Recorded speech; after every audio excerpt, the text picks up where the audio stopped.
Hello, legends! Here is part 2. We're diving even deeper into the mod madness. More destruction, more surprises, and one melon that literally holds objects inside its head. Strap in, subscribe if you haven't, and let's get weird. Pixel Melon. The Pixel Melon is a full melon model made entirely out of pixel blocks. It's beautifully retro, super blocky, and honestly, kinda adorable. But it spawns so many small parts that it's basically a mini performance test for your device. My phone melted trying to spawn 5 at once. Steam came out. I'm not joking. Challenge. Spawn 2 of them.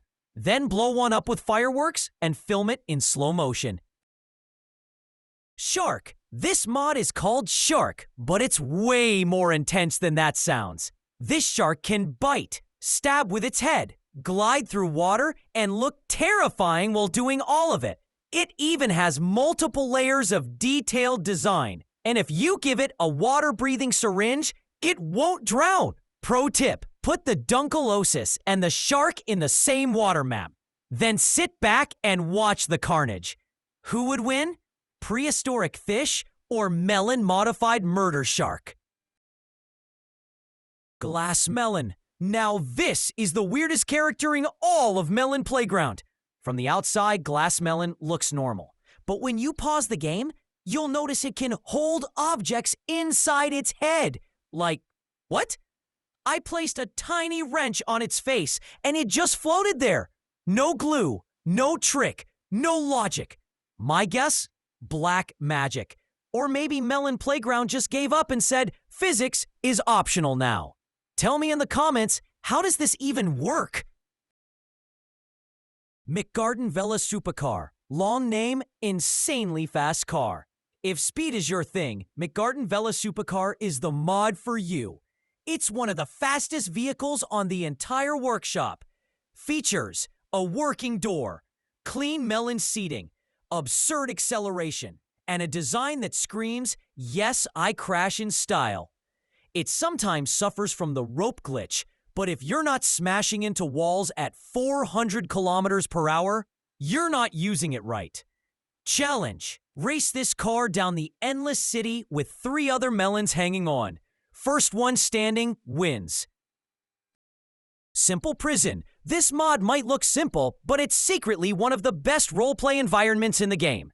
The Simple Prison comes with cell blocks, guard towers, booby-trapped floors, a cafeteria, and a weird torture room with spikes, buzzsaws, and a melon in solitary confinement. Perfect for jailbreak scenes, escape missions, or even just throwing apples into solitary for stealing your melons. Experiment. Rig the cafeteria with tripwires and explosives, then accidentally start a food fight. Ball House. A house inside a ball that rolls. Yup, that's Ball House. It's exactly what it sounds like. Fully furnished, balanced enough to not break immediately, and super fun to roll down hills while your melon eats cereal on the 2nd floor. Boom! I threw a C4 on top and launched it off a cliff. It actually held together until it exploded into 20 flaming chairs. Challenge. Build a full roleplay family scene inside the house. Then accidentally roll it into a volcano. FL Ting Plane. Don't ask why it's called FL Ting Plane. Just search it that way or you won't find it. This aircraft is a roleplay and chaos machine. It's got seats, weapons, explosives, a decent crash animation, and one of the most cinematic fail landings ever.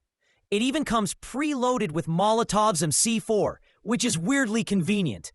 Annoying part, it spawns with arrows and text boxes. Best trick, save the plane only and re-import it without the labels. Table of Doom, revisited with extra chaos. Alright, I know we already covered this table in part 1, but I've officially discovered its true purpose. Here's the setup. Place the Table of Doom, strap a melon to it, then put a nuclear bomb right next to the leg, and light some fireworks nearby for dramatic effect. The moment the firework ignites, the melon panics. The table starts wobbling, and if the nuke goes off, instant cinematic explosion. Your entire map becomes unrecognizable. It's like turning a boring dinner scene into an action movie finale. I even made a fake game show where the wrong answer triggers the firework and starts the countdown. No regrets, just flying chairs, airborne melons, and glowing fallout. Baby dragon fruit. He's not powerful, he's not dangerous, but he's perfect. This little dude is literally just a small melon, but shaped like a goofy dragon fruit. And for some reason, he just feels like a sidekick. I gave him a cardboard sword and rode him into battle. He exploded instantly. Still the best 5 seconds of my week. Name him in the comments. Best one gets pinned. Bonus mods found after recording. While editing this video, I found 3 more mods that absolutely need to be shared. Bonus number 1, torture machine. This one's wild. You've got 5 syringe buttons, 6 weapon buttons, a conveyor belt of doom, and everything works flawlessly.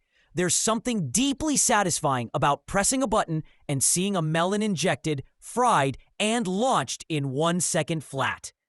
Bonus number 2, apple torture. This one is disturbing. Here's what you can do to apples. Hang them over knives, drop them into crushers, chain them over fire, push them into the void, stone them with bricks, and, my personal favorite, discuss politics while they cry. Who made this? And, are you okay? Bonus number 3, torture factory again. Yes, we already talked about it, but combining it with apple torture and the glass melon creates unholy chaos. Try this. Spawn 1 glass melon, strap it to the conveyor, turn on all buttons. And that is your full chaotic tour of 20 plus actually good mods in Melon Playground. These aren't just goofy skins. They're tools for absolute destruction, roleplay, and ridiculous experiments. From glass-headed abominations to melon-eating sharks to exploding ball houses, Melon Playground just keeps getting better. Which mod was your favorite from part 2? Shark? Baby dragon fruit? The one that lets you commit war crimes on apples?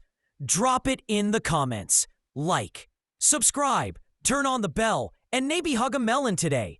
Catch you in the next madness, legends. Peace.